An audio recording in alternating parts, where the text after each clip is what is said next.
Milton Erickson obviously was the master of the embedded commands. He was a master of utilizing metaphor, which is another fantastic way to prime the unconscious mind.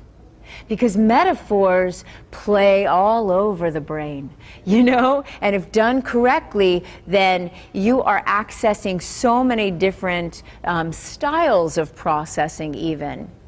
So Erickson was way ahead of his time, and priming research actually backs him up. So they did a few studies where they had people in the study unscramble word sentences.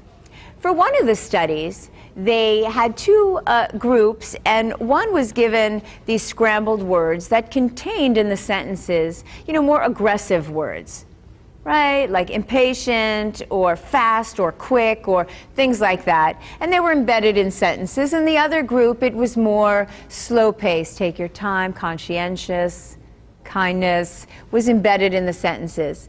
And what the people running the study did was they said, unscramble these sentences and then find me for the next part. And I'll let you know what room to go in. And then they set them up because they were in the next room and they were talking to a Confederate, right, an actor, engaged in this conversation. And what they were really doing was timing how long it took for the participants to interrupt the conversation to find out where they had to go. People don't like to think that we are not making conscious decisions. People don't like to think that the things that we choose, and I could go into this really deep. I can talk about your choice of a mate, your choice of where to live, your choice of what you find attractive.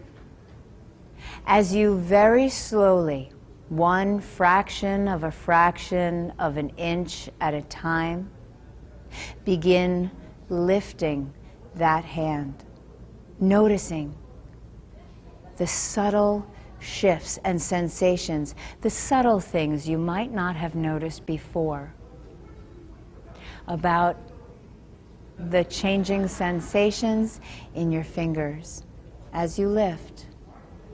Physically lifting that hand one fraction of an inch at a time, focusing all of your attention on what you can notice now, consciously, while your unconscious focuses on what's important for you.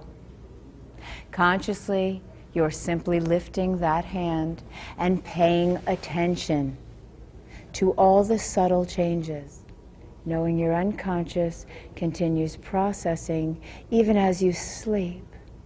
And so, tonight your unconscious will begin the process. Your brain will begin taking in all the things you need to remember.